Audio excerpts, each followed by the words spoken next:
Lectura de la primera carta del apóstol San Pablo a los tesalonicenses.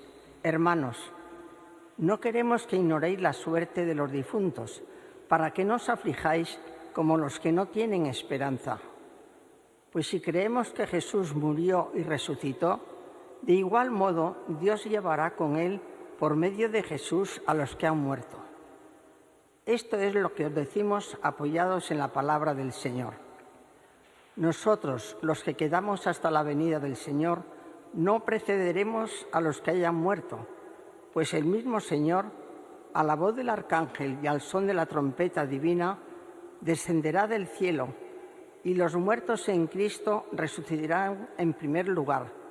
Después nosotros, los que vivamos, los que quedemos, seremos llevados con ellos entre nubes al encuentro del Señor por los aires. Y así estaremos siempre con el Señor.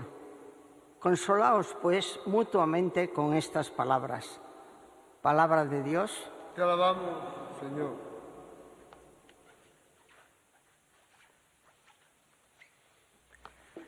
Salmo responsorial. El Señor llega a regir la tierra. El Señor llega a regir la tierra.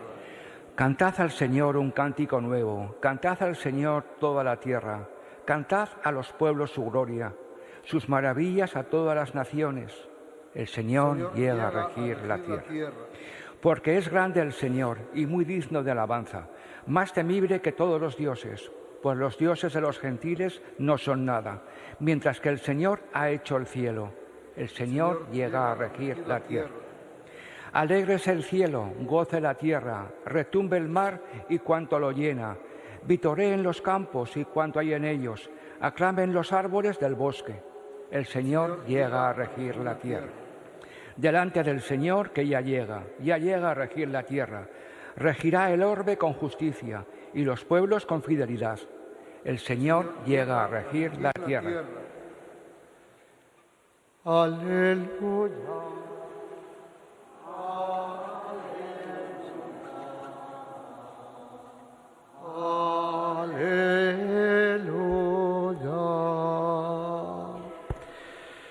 El Espíritu del Señor está sobre mí. Él me ha enviado a evangelizar a los pobres. Aleluya, aleluya, aleluya.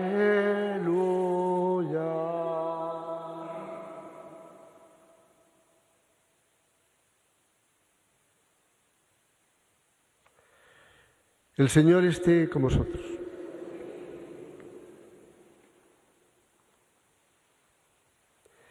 Lectura del Santo Evangelio según San Lucas. En aquel tiempo, Jesús fue a Nazaret, donde se había criado.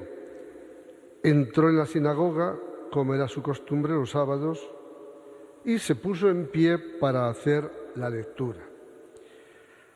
Le entregaron el rollo del profeta Isaías y abriéndolo encontró el pasaje donde está escrito: El Espíritu del Señor está sobre mí, porque Él me ha ungido, me ha enviado a evangelizar a los pobres, a proclamar a los cautivos la libertad y a los ciegos la vista, y a devolver la libertad a los oprimidos, y a proclamar el año de gracia del Señor. Y enrollando el rollo, lo devolvió al que lo ayudaba. Se sentó. Toda la sinagoga tenía los ojos clavados en él. Y él entonces les dijo: Hoy se cumple esta escritura que acabáis de escuchar. Todos expresaban su aprobación y se admiraban de las palabras de gracia que salían de su boca. Y decían: pues ¿no es este el hijo de José, el carpintero? Pero Jesús dijo: sin duda me diréis aquí aquel refrán: médico, cúrate a ti mismo. Haz aquí también en tu pueblo lo que hemos oído que has hecho en Cafarnaún. Y añadió, en verdad os digo que ningún profeta es bien recibido en su pueblo. Puedo aseguraros que en Israel había muchas viudas en tiempos del profeta Elías, cuando estuvo cerrado el cielo durante 3 años y 6 meses y hubo una gran hambre por todo el país. Sin embargo, a ninguna de ellas fue enviado Elías, sino a una viuda pobre de Sarepta en el territorio de Sidón. Y muchos leprosos había también en Israel en tiempos del profeta Eliseo, y sin embargo ninguno de ellos fue curado, más que Naamán el sirio. Al oír esto, todos en la sinagoga se pusieron furiosos y levantándose lo echaron fuera del pueblo y lo llevaron hasta un precipicio del monte sobre el que estaba edificado su pueblo, con intención de despeñarlo. Pero Jesús se abrió paso entre ellos y siguió su camino. Palabra del Señor.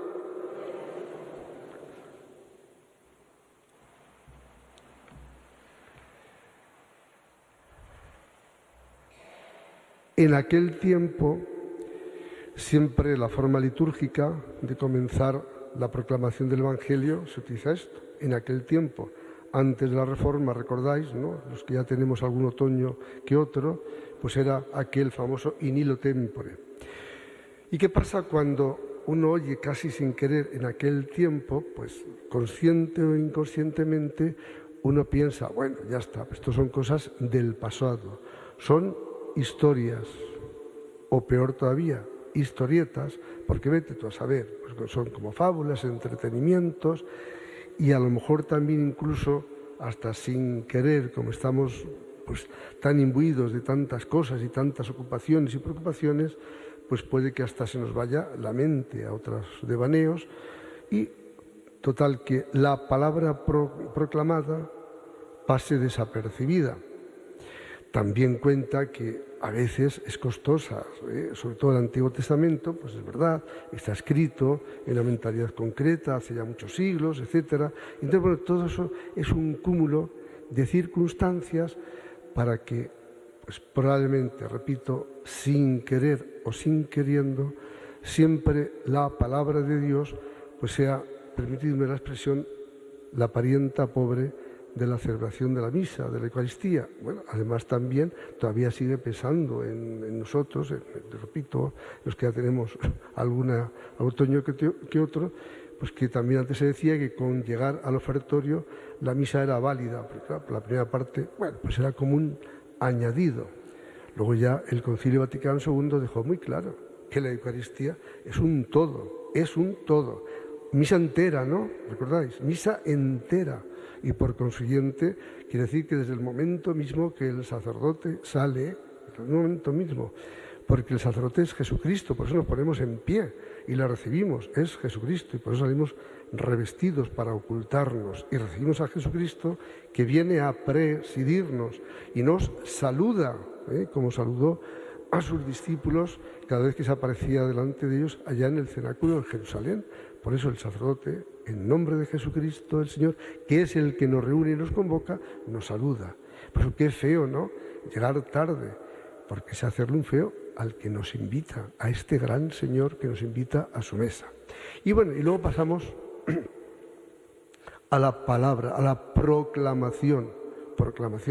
Es verdad que aquí también el libro dice lectura, pero, repito, no es una mera lectura, sin más, sino es una proclamación, es una actualización, lo que hoy mismo decía el Señor. Hoy, ese hoy no es sin más un adverbio de tiempo, es decir, hace 2000 años, allá en Nazaret, o si nos remontamos a Isaías, pues hace 2500 años, poco más o menos, pues se dijo ese hoy y punto. Ese hoy es mucho más que un mero adverbio de tiempo. No se refiere a un día de su calendario de 24 horas, sino, permitidme, la pedantería es un kairos, es un tiempo de salvación que ha traspasado la historia hasta el final, hasta la vuelta gloriosa del Señor al final de los tiempos.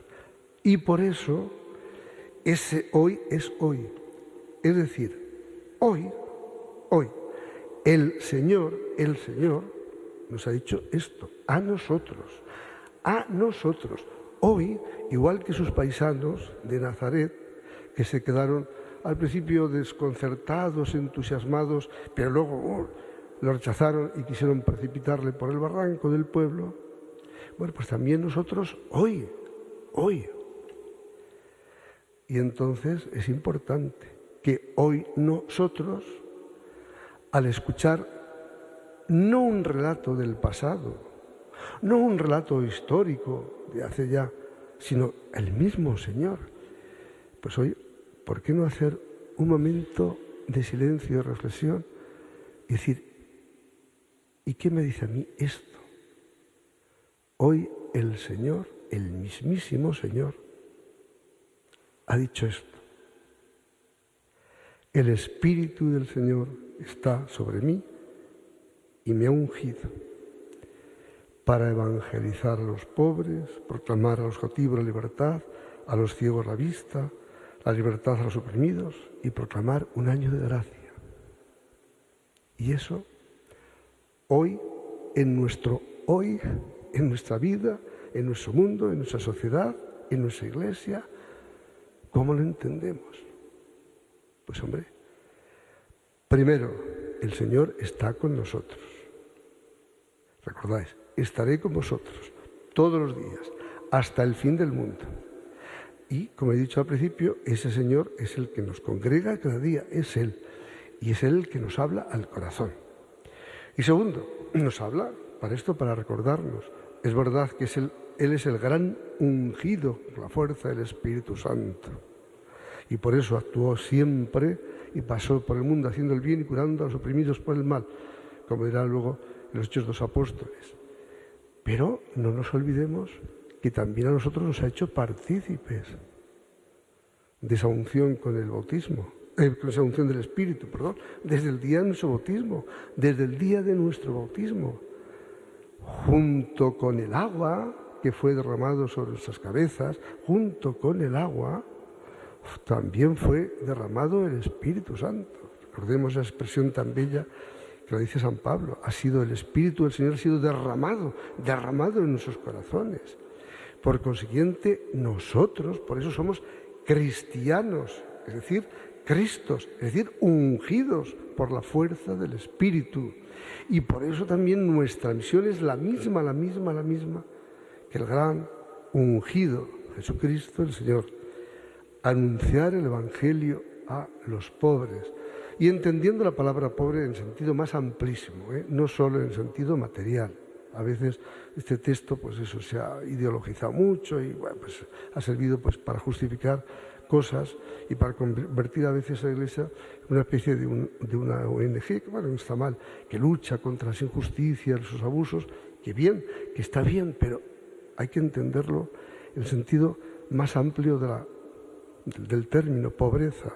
No solo la pobreza material, claro que sí, es una vergüenza, este mundo es un mundo vergonzoso y vergonzante, no hay justificación alguna para estas desigualdades tan sangrantes, claro que sí, y por eso el cristiano ha de luchar por la justicia y el desarrollo y el bienestar de los más pobres y necesitados. Pero también no nos olvidemos de la otra parte espiritual, la falta de Dios, lo dijo también no hace mucho el Papa León. La gran pobreza del mundo actual es la falta de Dios, la ausencia de Dios.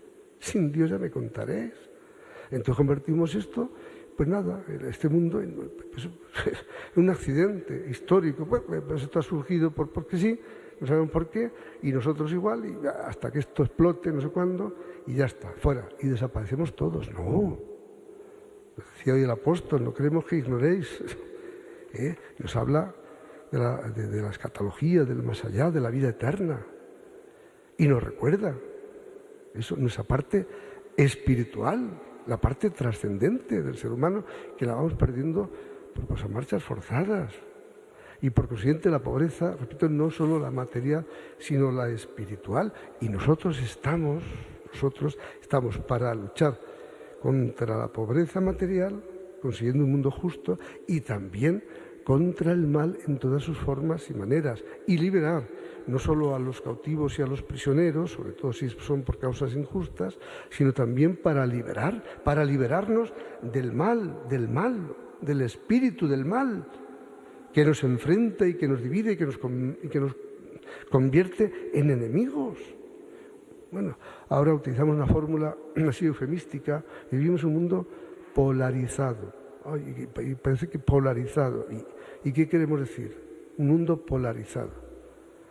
Pues no, vamos, creo, a mi corto entender, pues eso, en un mundo cainita, Caín y Abel nos hemos declarado enemigos unos de otros, por ideologías, yo qué sé, por tantas cosas, y entonces nos devoramos, nos enfrentamos, nos aniquilamos, se producen guerras, violencia, hay tensión en el mundo, pero estamos ciegos. Necesitamos la luz de la fe, la luz del Espíritu Santo, y tenemos que devolver nosotros al mundo eso, el año de gracia, recordar al mundo que esto todo le pertenece a Dios. Él es el único dueño y Señor. Y nosotros somos los cuidadores, nosotros somos los instrumentos en sus manos. Y nosotros somos los encargados, como lo fue el Señor, de llevar ya desde ahora, como dirá también el apóstol Pablo, una vida sobria, honrada y religiosa. Una vida auténticamente religiosa, pero no solo por las prácticas superficiales, que también, sino por una auténtica relación de amor. Decía la oración colecta, ahora con este cambio que hicieron hace poco, pues no sé, me parece que no queda tan claro, pero la otra versión decía: Señor, acrecienta el amor en nosotros, el amor a tu santo nombre, para que, haciendo cada vez más religiosa nuestra vida, acrecientes el bien en nosotros y lo mantengas. O sea, nuestra vida religiosa, de relación, pero una relación amorosa. Y la relación amorosa no es solo formal, de fórmulas, de actos religiosos, sino de intimidad con el Señor de la vida, del Señor que nos ha creado para la vida, del Señor que nos ha hecho sus hijos por el bautismo y nos unge con la fuerza de su Espíritu, para que luchemos contra el mal, con todos los males, en sus formas y maneras, para que así la humanidad viva un año de gracia, un tiempo de salvación, porque para eso es para lo que Dios ha creado el mundo y nos ha creado a nosotros, a los seres humanos.